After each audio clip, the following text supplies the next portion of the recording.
welcome to our new episode of Pari Sanaa. It is a space where we can explore identity, memory, and the stories we carry within us. Today we are talking about belonging. What does it mean to belong to a certain place? Is the language enough? The street we grow up? The passport we hold?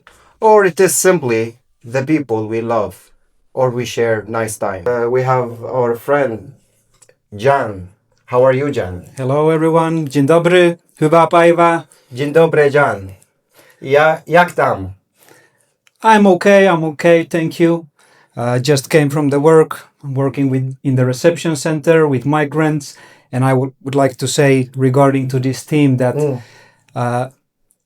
I have been living almost all of my years in the place where I didn't even could imagine that so many of migrants are passing through me without my knowledge that actually this reception center where I'm working right now has so many people going through my neighborhood. And I have to say that I almost never had like any issues with people, any problems with people, any critical situations with people. Mostly I remember one very warm one very warm thing I had in the past years when I was living in Pansio was that a lot of folks from the reception center came to play football with us, and I never asked like officially, where do you come from? What kind of a license do you have in our country? I didn't know nothing about the process, but of course, their skills matter when you play football. Only the skills. Yes, and most of all, the attitude towards our neighborhood was very kind, and they were more welcoming in my neighborhood than we were. Wow, wonderful. Could we talk about your childhood? Yes. Could you tell us about yourself? Yes. So right now I'm 31 years old. My mother is from Poland and my father is from Finland. And I lived my first 6 years in Finland. And one interesting thing about my first years was that I was going to the Finnish kindergarten, but first I learned Polish language. Wow. And I was speaking Polish to my Finnish mates in the kindergarten. Of course, then I took up with the Finnish. It was okay. But after kindergarten, my mother decided to do this kind of thing that we're gonna go to the Poland for 2 years for first and second class in the elementary school. So I will not forget my Polish roots, and I will learn to read it and speak it. And after that, we came back in the third class. I went to the Finnish school, and actually after 2 years, I was so fluent with Polish that I forgot a little bit Finnish language because my father wasn't with us in the Poland. He stayed here and was working. But I had some extra lessons with my teacher. Shout out to Minna-Maria. I remember her very, very well because she took as her special project to educate me a little bit faster to get up with the Finnish language because I had a little bit of issues in the third class. But after a few months it was very okay, and I didn't have any issues with speaking Finnish.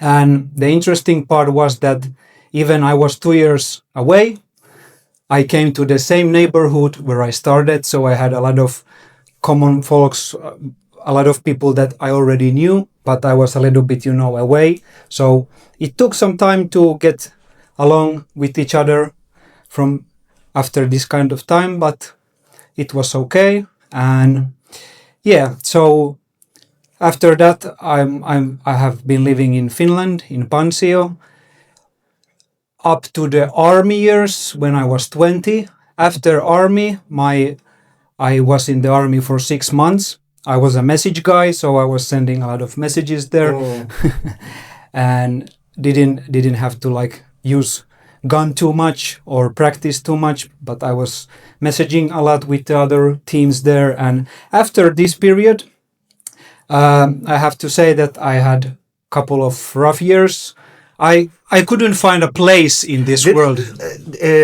We talk about, for instance, these or those rough years in your Yes. life. Could you tell me what was the reason? Is it because of trying to belong to somewhere, to trying to find yourself, your environment? What was the source of problem? I would say that I was always pretty good at school. Mm. A lot of people around me had let's say, they have and they had high hopes on me. They always told me that my teachers, my relatives, my friends, that you are so good at so many things. I hope you're gonna like use this knowledge and your skills to do something good.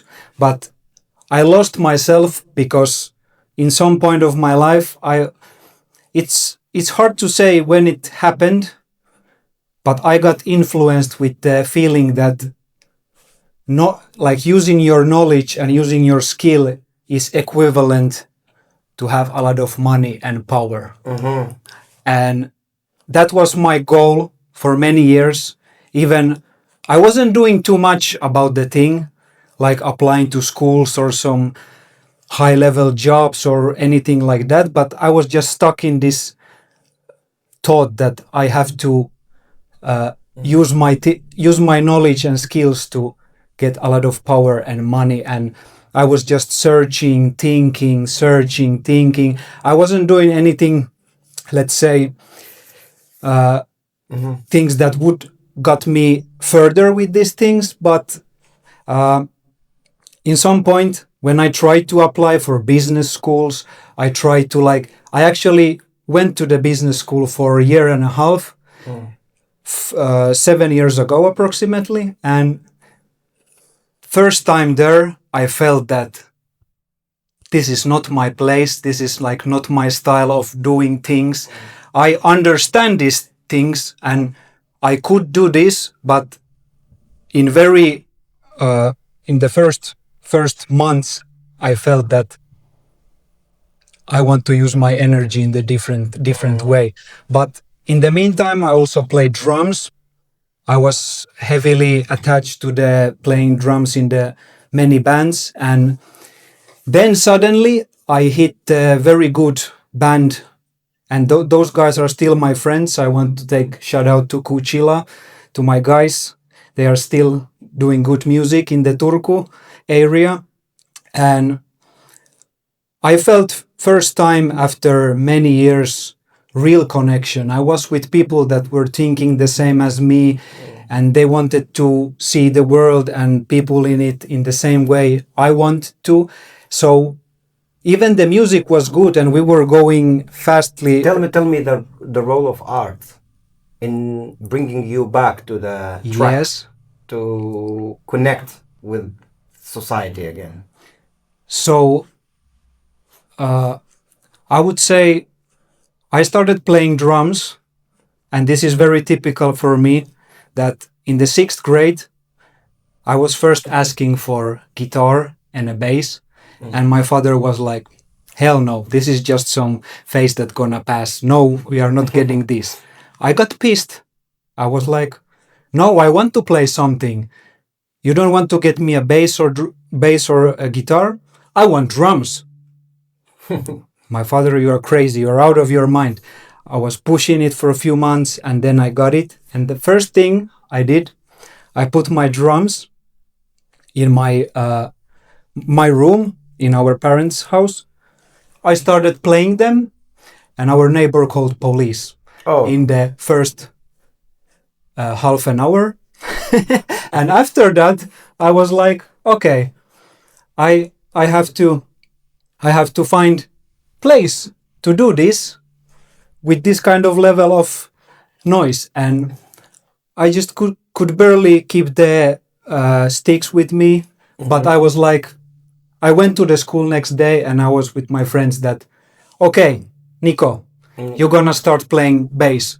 But I don't know how to play bass. I don't care. You will start to play bass. Okay. Then I went to the one Santeri and I was like, Santeri, you're gonna start to play a guitar. But I don't know how to play a guitar. You will learn it. And we find a rehearsal place and we started in the three of us, and no one single person could play anything serious. But that's how I started. I kept it with myself till this time.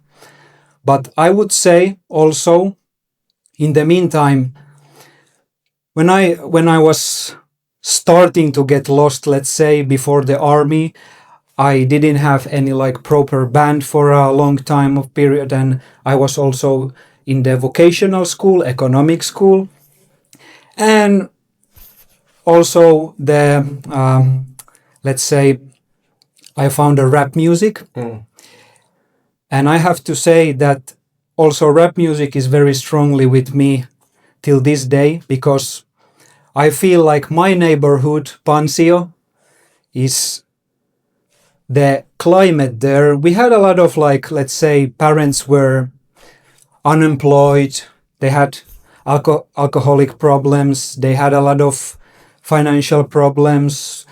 My like peers had a lot of problems in home with the relationships, and we felt like a little bit outcast in like, let's say, Turku.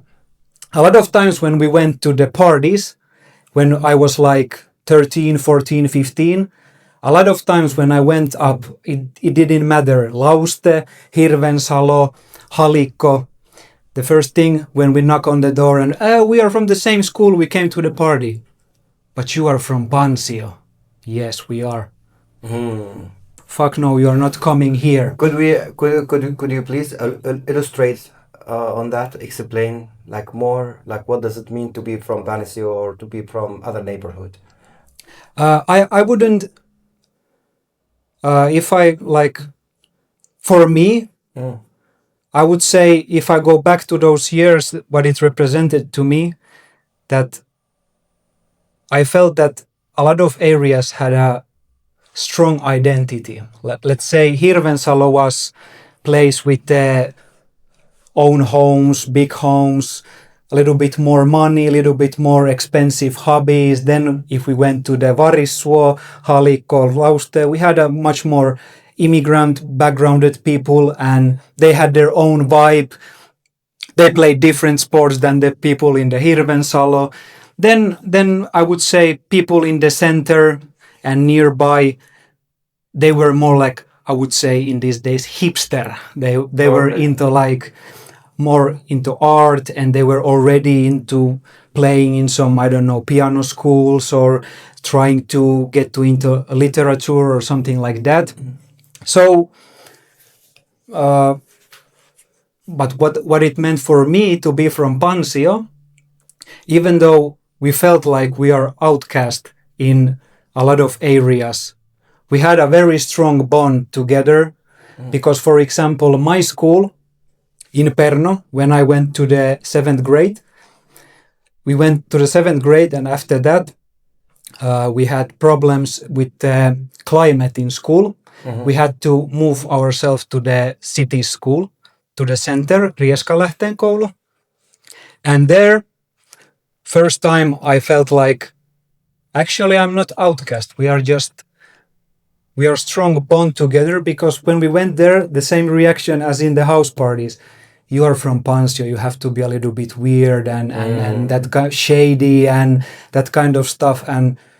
But we kept together. When we had some problems in the school, we helped each other. We talked to each other. We hanging out with each other, and we tried to like show that we are just normal persons. And actually, for me, I would say that without this experience that I had to move to the center, to the school, I wouldn't be so open, because I was pretty closed to my environment in Pansio. So we were just keeping our business to ourselves, let's say in this way. That's what, maybe because of our experiences, that we were not so welcome in the other places. But when we finally get to the... Where do you feel welcome the most within Turku neighborhoods? Within Turku? Yeah. Right now? Right now. Most welcomed?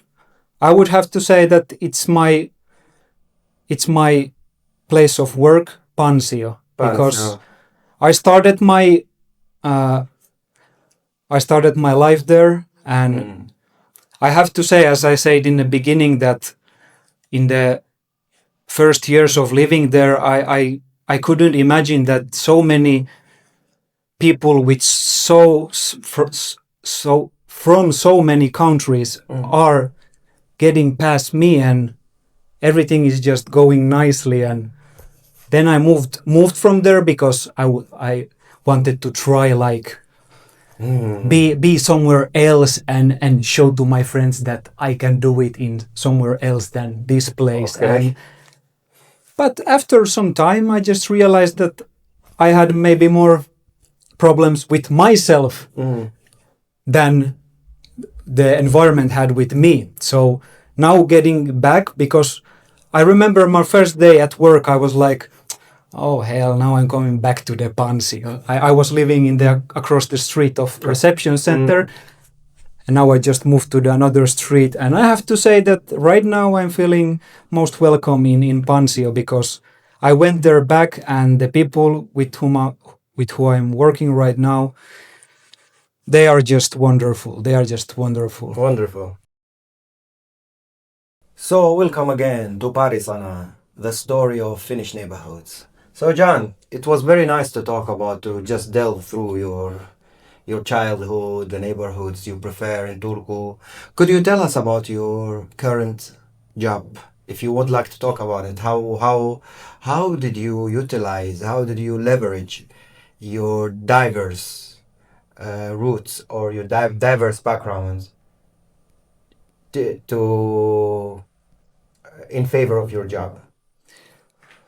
Uh, I would have to say that in some point of my life, I realized that actually my strongest skills are with people, but not only that I'm good with people. I don't want to say I'm good with people.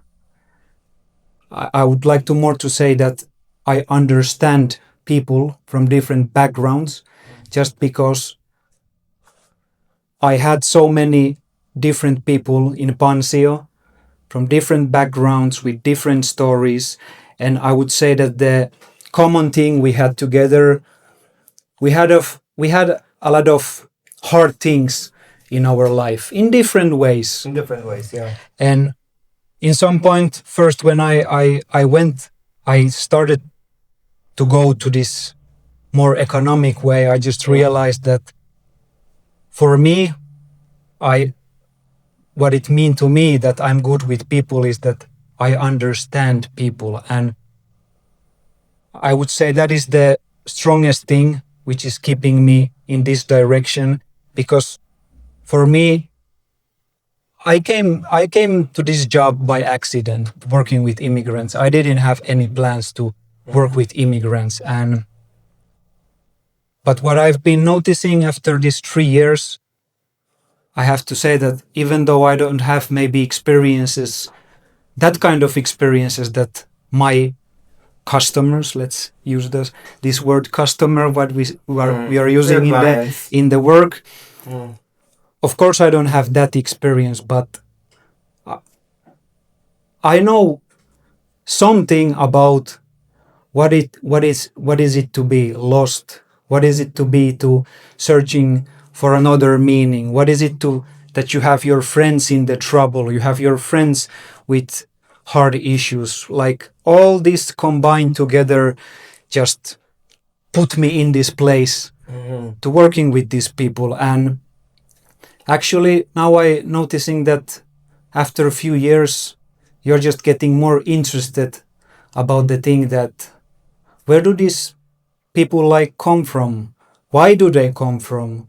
What did they had in the meantime? Where they are going now? And how we can like help in that? How we can enhance it? How we can like keep pushing for better society? Let's say in this way. And for I would say that I'm not also But I'm not easily scared, and that is the thing why I like to work in this kind of but field. also you have like diverse background. Yeah. you grow up in between two worlds, like let's Yes. say Poland and Finland, two languages, two cultures. So how do you think about all that? Do you think this is a benefit, this is strength that enabled you to understand people more? I think it's a gift for me. It's a gift. Let's talk about that Yeah. gift. I, I, it's a very sensitive topic for me because in the ordinary life we don't maybe think too much of it, but it was good that you reminded me of this also, because this is a huge part of my life. That when I was in Finland, I was identified as a Polish guy because I was Polish. I could speak Polish. I was with Polish people. So even, of course, I cannot say that I didn't have like any experiences of racism in my younger years, but I was identified as a Polish guy. And in the same way, when I was in Poland, I was identified as a Finnish guy because I came from the Finland. I could speak Finnish. I was living there most of the time when I arrived there. So So how do you feel when you are identified as a Polish person in Finland? So is it a good thing or a bad thing, or how does it feel? Is it weird? I'm very proud of it. Let's say in few recent years, I wasn't so open, let's say 10, 15 years ago. I was just starting my way of thinking about this, but I would say that I have like parts of my personalities definitely from both sides. So if you compare like Polish folks with Finnish, Polish people are speaking louder, speaking more, they are more energetic, they are touching themselves more and that kind of thing.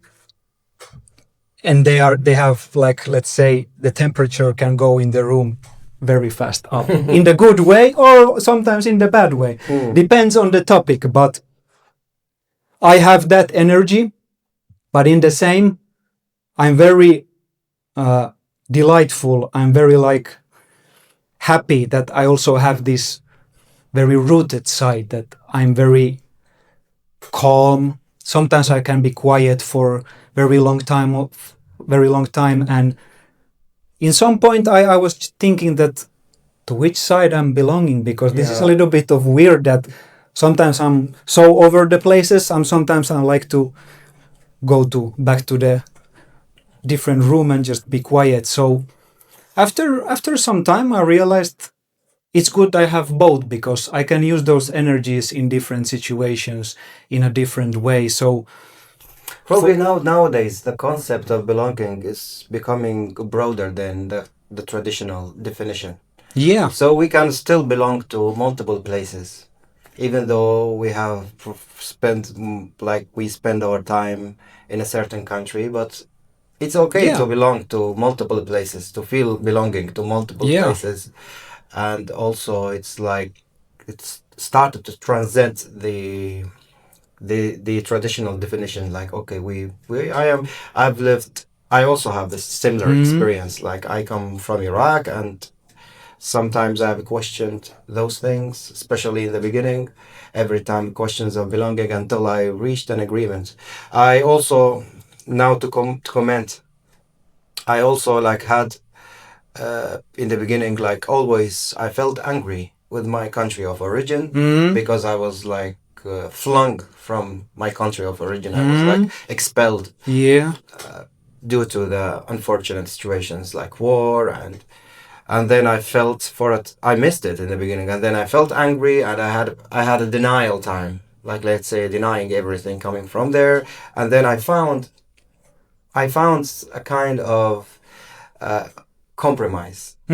So the compromise is a good word. it's a good word, and I belong to multiple places. Even the places I've visited, the places I liked, that as if I stayed there 1 week, Yeah. I could belong to a small spot. I don't have to belong to entire country. Yeah, and I have to also add to that as I was speaking about the band, that we had a good run. I had experienced that I want to get out of this town because I don't know. I was just young irritated person that this is not good, this is not good, this is not good. I was like the grass is greener on the other side of fence. And I was it feels like that. yeah, but after a few experiences that I went out, I studied in the different city in Finland, in Seinäjoki for a few years. I lived there for 2.5 years. They had a different vibe. I don't say it was a bad or not good vibe, but it just wasn't my place. And after evaluating things and thinking a lot, I had a very good time there to think about myself and what I want to be and where I want to be. Coming back to Turku was great feeling. And I had this little taste with it when I was irritated in Turku. Just this one group of people, 4 people and me, we formed a group.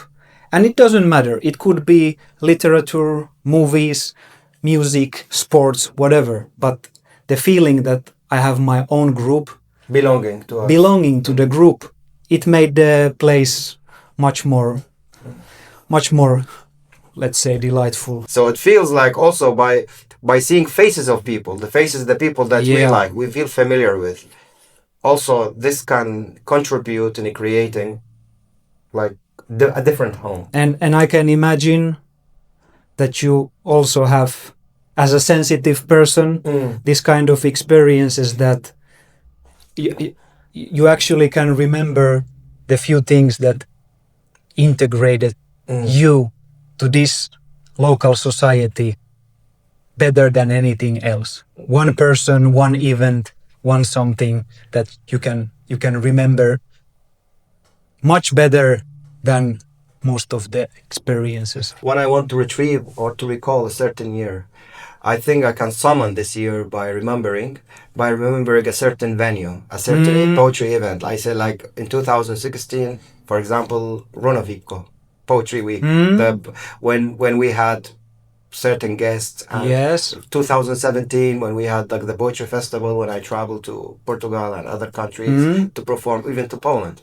So I remember the years. Like I don't know if this is a weird thing. Like the years in Finland for me have titles, and they are titled by categorized by those events, those artistic events. So I can imagine you can also almost feel in your body in that time of period how did it felt in that time. yeah, I don't know, maybe you got this experience or not, but I'm like very attached to the idea that I, for example, sometimes do in Turku this kind of let's say nostalgic tour, that I go to the places where I lived.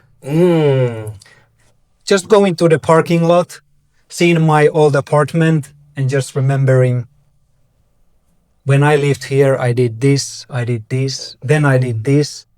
I was thinking about these things in this way, then I did this. And I can almost like feel that feeling. So how does it feel when you conduct this? You call them like nostalgic tours. Yeah. How does this help you? I would have to say that in the years when I didn't feel so good, let's say I was lost, part of it was that I wasn't like thinking too much that where did I come from? How did I end up in this point? What happened in between? What did I learn? What I have to learn more? So I think that these kind of nostalgic tours, they are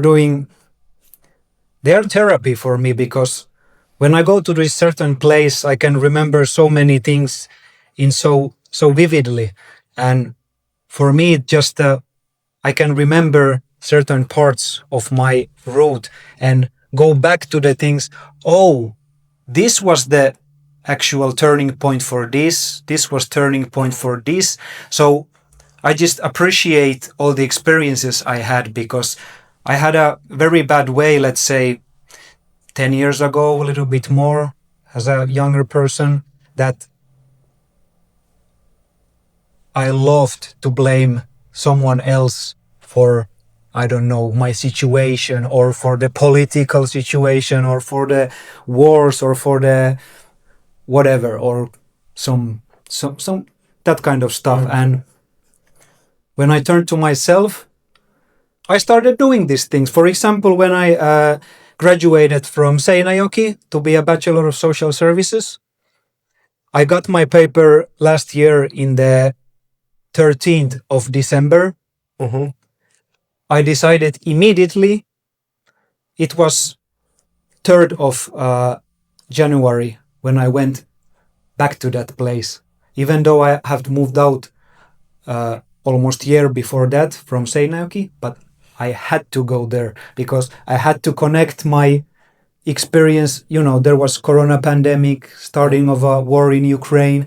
So, and there was also a lot of very heavy things for me personally in my like group of friends, and I was there alone. I was there like alone, so I had a lot of time to grow myself in a lot of ways, because for me, for example, I didn't like to be alone too much. And I don't mean that I was alone. I'm a very active person, so I had a lot of different groups and projects, but it wasn't my home place. So it wasn't my home field, like we say in football. It wasn't my place where I started my... I didn't know all the routes or the shortcuts to some places or something like that, but this experience after 2 years studying there and actually graduating, because I was previously in school and I didn't graduate, so I had this feeling that I have everything. I'm in between something, but I cannot finish something. So it was so important for me to go immediately to that place after graduating and just go to, oh, here I work for the 3 months in that period. I can remember that I was in this part of my studies. I had this many points in my studies, and I had these courses when I was here, and I was so anxious. And then I go to the next place. Oh, and this was my safe haven. And It's a connection. yes, This is like yes, helps. This process helps people to be connected again with themselves yes, and to understand how things have developed. yes. Yeah. And if we go from that to another kind of topic regarding to the places, we have this kind of ritual with my friends that we go to the summer cottage. Actually, we are going there now in the December. So it's gonna be a different summer cottage than typical in the summer. We're gonna sit a lot of inside, but we're gonna have Cozy cottage. cozy cottage, yes. And we're gonna go to the cold water and sauna, of course. But this is like also pure therapy for me, because there are 4 guys. We've been together for over 10 years. We don't see too much each other. With one friend, I can see him maybe once a week, but other guys are living in different town. But this gathering, it's also attached to the place. But more than place, it's about the people who are coming there. So it's a very nice mixture of like going to this cottage, you are alone and you are in a very sensitive way with your good friends, that you can actually sit down, breathe fresh air. You don't hear any city noises. I could say that I can actually talk there in the way that I can actually like say what I want to say. I can hear it properly. My mother is actually now most of the time in Poland. Yeah, you promised, I believe, like once you promised to take me to Poland. Yes, And I speak some Polish, you know? Ja wiem to, ja wiem to. Ty wiesz, ja. Pojedziemy do Polski jeszcze. Będziemy do Polski. Pojedziemy. Kiedy? Może w następne wakacje. Na wakacje. It would be my honor to go to Poland, to meet your family. I always love to visit Poland. It's an interesting country which has a lot of diversity and a lot of generosity as well. Also, and beautiful cuisine. Oh my God, very delicious. Also a lot of history. A lot of history. Actually, what I want to say about this, that it's very interesting that I've been living in two countries that are so similar to each other in a way. Mm.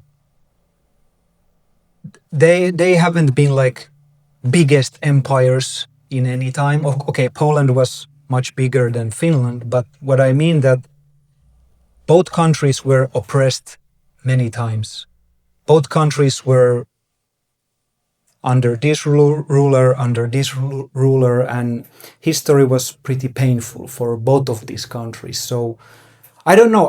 I can see in both countries the kind of proud in that in Finland they are talking about a lot of what kind of a overpowered enemy we won in the Second World War, and in the other way Polish people are also very proud that they survived this kind of period. Atrocities. Yes, and of course in Poland it was much worse. So of course, who am I to judge which is worse? But I think it's very interesting for me that still even the cultures are different, cuisine are different, people are different, places are a little bit different, but they have so much in common. Yeah, so much in common. Commonalities that I would say that spring from human tragedy. Yes. Which of course those have shaped our future, which is our present time. So it's shaped both countries' future. Yeah, but I like the cuisine when I go to Poland. Probably I go for that. Do you like żurek? Żurek, yeah. Because Pierogi.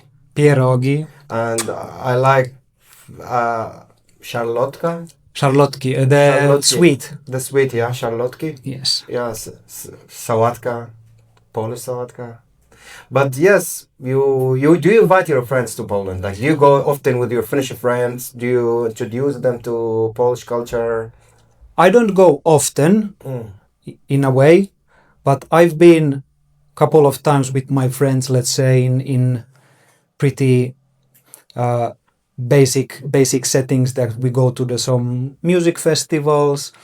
We go there in the summer, we meet my friends over there and my relatives. And also last year, this year in the summer, I was first time there with my girlfriend, and we've been together almost 7 years. So it was very nice for her to meet my aunties, my uncles, my cousins. And one interesting thing I would like to say about my cousin is that I have 3 close cousins in Poland, and they are not relative to me in a bloodline. Mm-hmm. They are pretty far from me. I cannot say correctly that it is my mother's cousin whose brother's children or something like that are those. So relatives, but not even to the closest. Not even, yeah. And every time if I ask them, like because in Finland they are much more specific in the way that they want to know who this person is to me in a relative way.